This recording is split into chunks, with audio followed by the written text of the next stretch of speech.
Hi, welcome to Precalculus. Today's topic is writing a complex number in standard form given its trigonometric form. Let's go back and review this topic again. We are essentially looking at multiple ways of referring to a point in Cartesian plane. So back in middle school we learned about the Cartesian plane. If a pair of numbers are given, A and B, we locate the point in the plane with those coordinates. Then we learned about the polar coordinate. Polar coordinate gives us a distance from the origin and an angle from the polar axis. So we refer to a point by r comma theta. Then we learned about the complex plane. In the complex plane, we refer to points as A plus BI. A is given here and B is vertical direction. Instead of A comma B, we have A plus BI. I indicates rotating and going in the vertical direction by distance of B. We have also a complex polar version, which is, again, we are referring to this point, but we are referring to it by the distance from the origin and the angle. So essentially same as that, combined with this format. So we have r cosine theta, that is r cosine theta is same as A. R sine theta is same as B in this distance. We are adding the two with a factor of I for the vertical displacement. And we are factoring the r out, so we write it as r times parenthesis cosine theta plus I sine theta. So it's not really anything new in comparison to what we had before. Later on, you are going to see the Euler form as well. Euler discovered that this cosine theta plus I sine theta, we can combine it with the exponential function we had seen before. We can essentially marry the trigonometry that we have here with the algebra that we had. The exponential function can be connected to trig function. And that gives us the famous formula that exponential of I theta is cosine theta plus I sine theta, sometimes abbreviated as CIS, cis theta. C stands for cosine, I is just that I, and S is for sine. So another way that this is referred to is as cis theta.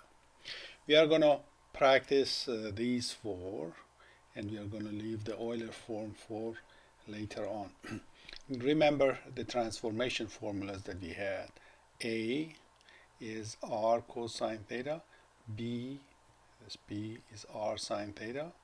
R squared by Pythagorean theorem is just a squared plus b squared. And tangent of theta is b over a. These are the formulas we use for transforming back and forth between the two versions. When we are graphing a point, A or the x is going to go on the real axis. B or y goes on the imaginary axis. Okay, what are the problems in this section like? The problems are, for example, we are given 6 times cosine of 330 plus I times sine of 330. We want to convert it to standard form. So standard form is referring to this, A plus BI. That's what we want to do. The coordinate of point is given in complex polar. This is the style in which it is given, and this is the style in which we are asked for. So let's go ahead and understand what is involved here. So this 6 is the radius. So if you wish, we can draw a circle. We can draw a circle of radius 6. So this is r of it is 6. The angle that we are traveling is 330 degrees. So this angle theta is 330. 330, of course, is a big angle. 330 goes all the way around, comes here. Would have been easier to say minus 30, but that's fine. 330 is this angle. So we are looking at this point. What are the coordinates of this point? Well, one way to express it is this. So let's write 6 cosine of 330 plus I sine of 330. If you remember from your tables, cosine of 330 same as cosine of minus 30. It's a radical 3 over 2. How about this one? Sine of 330, that is minus 1/2, same as sine of minus 30, so this is minus 1/2. So 6 times that is going to be 3 radical 3, is that right? 6 and 2, simplify to 3. 3 radical 3. How about imaginary part? Is 6 times minus 1/2 times I. So 6 times minus 1/2 is minus 3 times I. So 3 radical 3 minus 3I. That is what you're after on the right hand side of this thing. That's exactly what it wants. Converting to the standard or rectangular form. So going back to standard Cartesian style. Also emphasizes don't use approximations. So in this case, radical 3 has to stay as it is. Now the angle could be given in either degrees or in radians, either way. Second problem, we have a radius of 7. The angle we are traveling is pi over 2. Pi over 2 same as 90 degrees, so the point we are coming at is right here.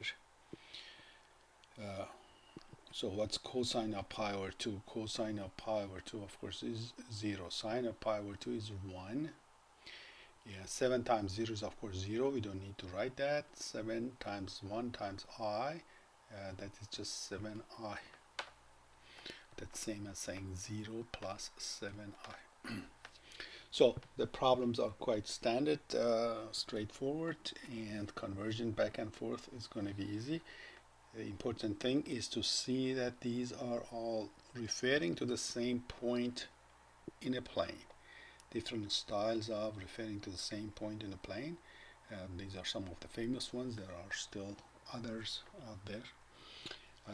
Okay, so this was a short lecture. Until next time, good luck and God bless.